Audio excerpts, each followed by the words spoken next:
Olá, a paz do Senhor Jesus. Eu sou o pastor Silas Daniel e este é o seu programa O Cristão e o Mundo, um programa semanal onde nós estaremos tratando sempre sobre um tema em destaque no Brasil ou no cenário internacional, analisado à luz da visão de mundo cristão, ou seja, dentro da perspectiva bíblica. E no programa de hoje nós estaremos tratando sobre um assunto de extrema importância para todos os brasileiros, um assunto premente, que tem a ver com o dia a dia de cada cidadão brasileiro, a violência no Brasil. À luz da Bíblia, a violência teve origem com o pecado. A Bíblia nos diz em Eclesiastes capítulo 7, versículo 29, que quando Deus criou o homem, ele era justo e reto. E em Gênesis capítulo 1, versículo de número 31, a Bíblia afirma que quando Deus criou o universo, e ele já tinha criado o homem, que foi a última coisa que ele criou, a obra-prima da sua criação, tudo era muito bom. Porém, o homem, dentro do seu livre-arbítrio que Deus lhe concedeu, escolheu na sua trajetória inicial de vida, em determinado momento, experimentar a desobediência. E ao experimentar a desobediência, ele corrompeu a sua natureza e se tornou suscetível e tendente à maldade. Assim, surgiram no mundo a inveja, a malícia, as emulações, as disputas, a violação da dignidade humana, a violência. Os males morais se tornaram a realidade no mundo por causa do pecado. E a Bíblia também nos informa que durante o período pré-diluviano, já no final do período pré-diluviano, nos dias de Noé, o pecado tinha agraçado tanto, avançado tanto, que os níveis de violência se tornaram insuportáveis na face da terra. Nos diz Gênesis capítulo 6, versículos 11 e 13, que a violência naquela época encheu a terra, dominou a terra de tal maneira que Deus resolveu julgar o mundo com o dilúvio. A Bíblia nos afirma que uma das razões principais pelas quais Deus julgou o mundo com o dilúvio foi a violência que dominava este planeta. Com o passar do tempo, os seres humanos passaram a tentar conter a violência. Eles criaram leis, eles estabeleceram normas de convivência social muito rígidas, eles também procuraram implementar de forma eficiente a ordem e o mínimo de segurança depois de tentativas e erros durante a história, e chegaram finalmente a um sistema social em que a violência foi minimizada. É impossível você acabar com a violência porque, à luz da Bíblia, a violência só vai ter fim na eternidade, ou quando Jesus vir. Porém, é possível você chegar a níveis toleráveis de violência, e é isso que as civilizações mais avançadas conseguiram, inclusive com a ajuda das Sagradas Escrituras, porque a maioria esmagadora das leis que foram criadas nesse sentido tem o seu lastro justamente nos valores judaico-cristãos, naquilo que afirma a palavra de Deus para a vida humana. E o Brasil, até pouco tempo, também tinha níveis toleráveis de violência. Porém, nos últimos 20 anos para cá, houve um surto de violência no Brasil. Os dados são impressionantes. Veja os dados aí na tela. Em 1980, ocorreram 13.910 homicídios no Brasil. Isso representa 11,7 assassinatos por 100 mil habitantes. Em 2010, esse número subiu para 49.932 homicídios, o que significa 26,2 assassinatos por 100 mil habitantes, ou seja, 259% de aumento em 30 anos. Mas não para por aí, os números subiram mais ainda em poucos anos. Em 2016, foram 62.517 homicídios. Isso representa um recorde de 30 assassinatos por 100 mil habitantes. Esse número é confirmado pelo Ministério da Saúde e faz parte do Atlas da Violência 2018, divulgado em 5 de junho deste ano pelo IPEA.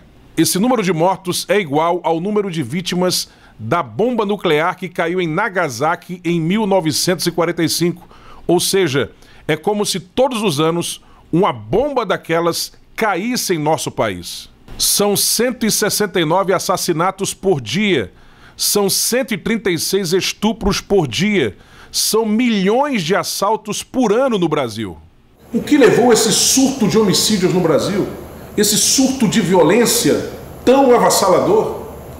Só para você ter uma ideia, nos Estados Unidos, a taxa de homicídios por 100 mil habitantes é de 5,4. E lá nós temos uma população muito maior que o Brasil. Lá nós temos mais de 300 milhões de habitantes.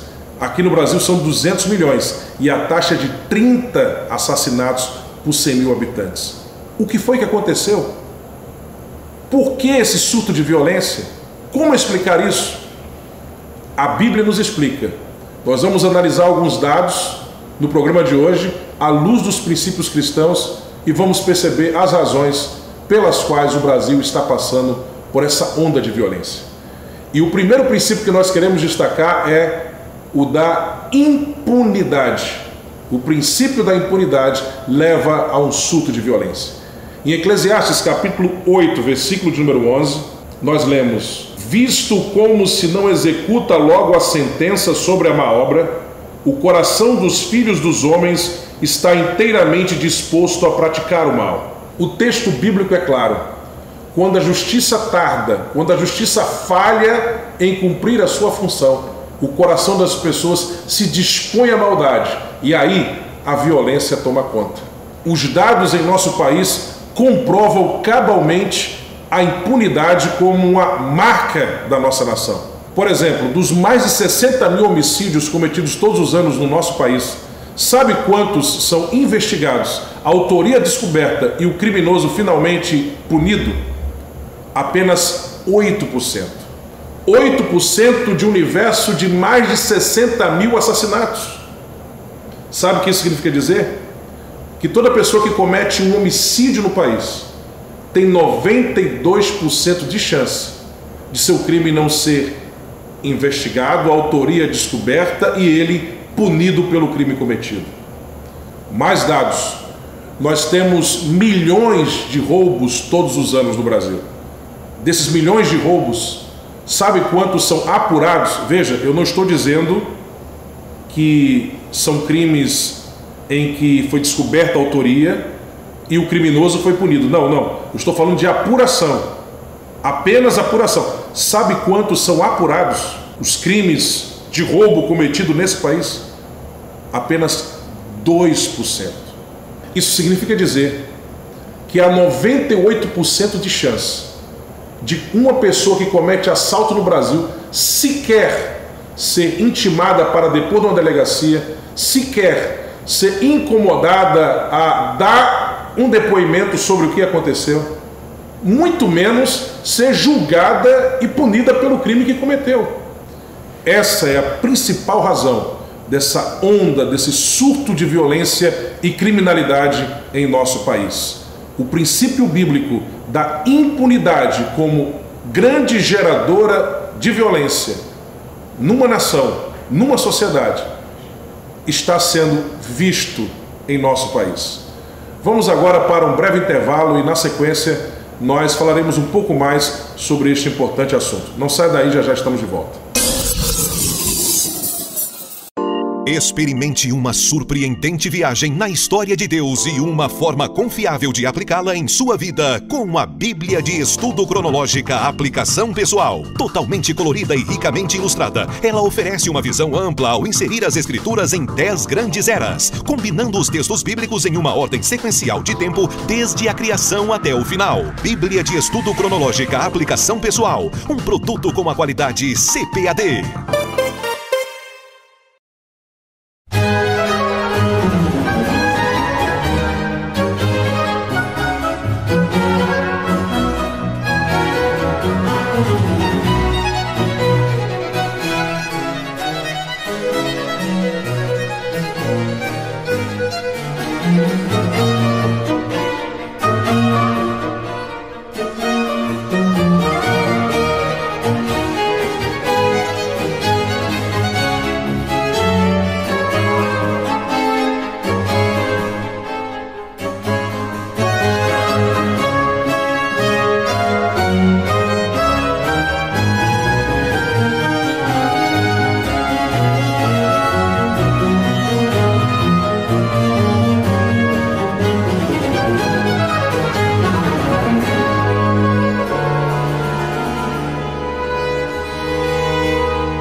Estamos de volta com o programa O Cristão e o Mundo, tratando hoje sobre o tema violência no Brasil. Nós falamos sobre a impunidade como a principal razão dessa onda de violência em nosso país. E há outros textos bíblicos que nos falam sobre isso. Nós podemos citar, por exemplo, mais um, que é Abacuque, capítulo 1, versículo de número 4, que diz que quando a lei se afrouxa e a justiça nunca se manifesta, a violência ela se torna uma realidade. Abacuque vai dizer no versículo 3 que a violência estava diante dele, estava diante de todo o povo de Judá. E por isso havia contendas e o litígio era suscitado. E no versículo 4 ele dizia que como a lei se afrouxa, a justiça nunca se manifesta. Então a violência continuava aumentando em Judá. A impunidade é a principal razão da onda de violência em nosso país. Claro que outras medidas podem e devem ser tomadas. Nós temos o problema das nossas fronteiras, nós temos o problema das drogas no Brasil, que não está sendo devidamente tratado, mas, de forma geral, o problema mesmo está no nosso sistema penal. Porque por mais que você cuide do problema das fronteiras, por mais que você cuide devidamente do problema das drogas, se o nosso sistema penal brasileiro não for mudado, então o problema da criminalidade, da grande onda de homicídios vai continuar. Porque esse sistema penal defeituoso que nós temos, que gera essa sensação de impunidade, que é mais do que uma sensação, é uma convicção que provoca esse surto de violência. Sobre esse assunto nós vamos ouvir agora um depoimento muito importante do Procurador de Justiça do Rio de Janeiro, Marcelo Monteiro.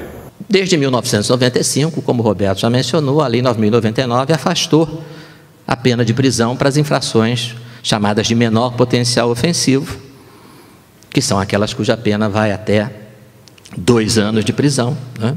Ninguém, absolutamente ninguém, é mais preso por esse tipo de ilícito penal, já que são aplicadas penas de multa, cestas básicas, prestação de serviços à comunidade.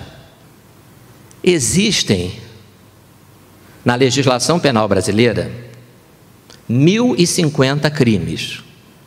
Se você somar o Código Penal com os crimes ambientais, com os crimes previstos no Código de Defesa, enfim, todas as leis penais somadas vão resultar num total de 1.050 crimes.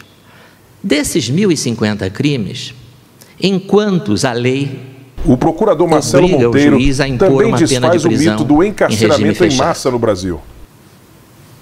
28 dá 2,67% do total.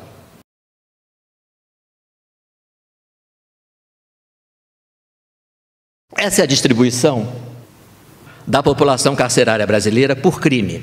Olhando ali na segunda linha, os senhores percebem que 1/4 dos presos que cumprem pena no sistema prisional brasileiro, 25%, estão lá por roubo, o assalto, né, como se costuma dizer.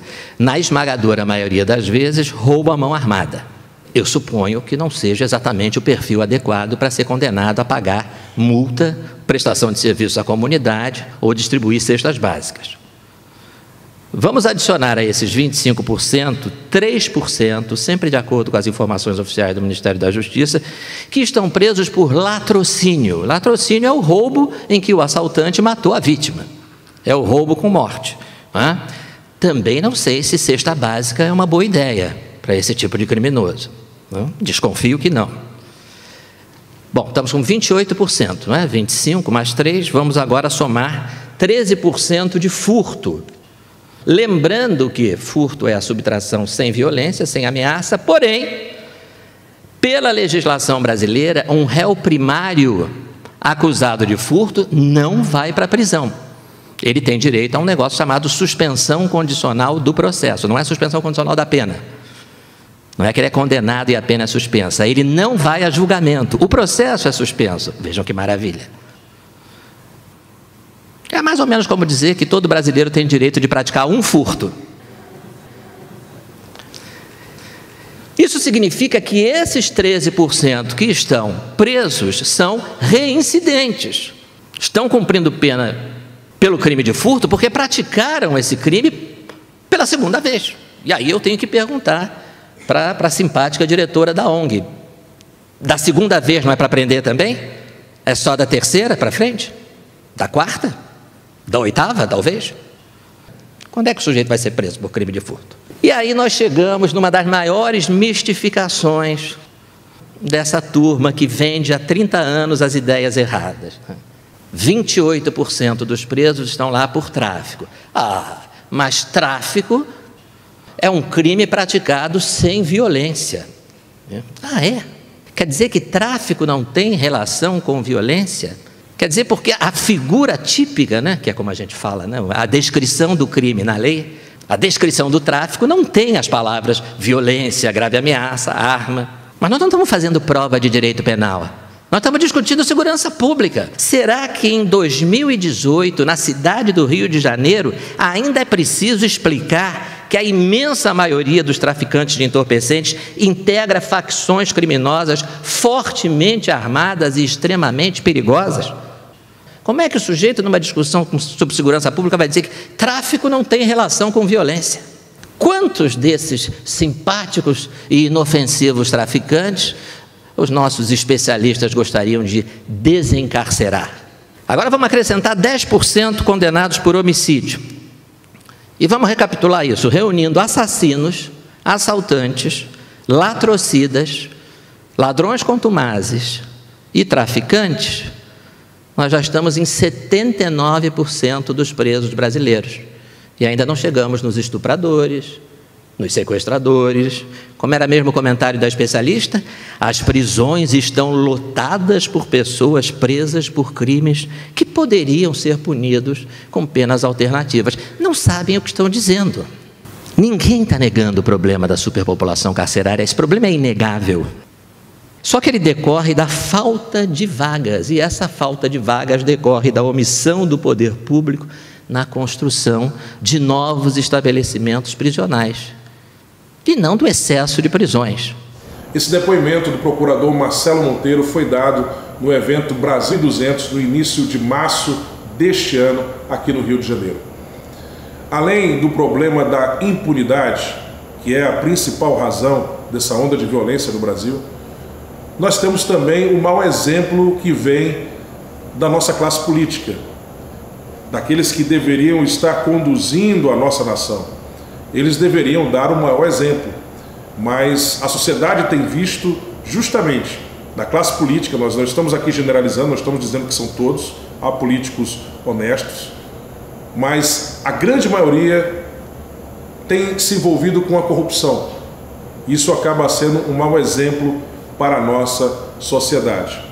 Claro, a gente não pode dizer que todas as pessoas são suscetíveis a esse mau exemplo. Nós temos pessoas que vivem inclusive em contextos onde a violência, a criminalidade é uma realidade patente, tão patente quanto o ar que elas respiram, mas que escolhem, decidem dentro do seu livre-arbítrio serem honestas. A gente não pode dizer que as pessoas são necessariamente produto do meio, porque as pessoas têm livre-arbítrio e elas podem muito bem escolher outro caminho para as suas vidas. Mas é inegável que o mau exemplo acaba corrompendo. A Bíblia nos diz que as más conversações corrompem os bons costumes.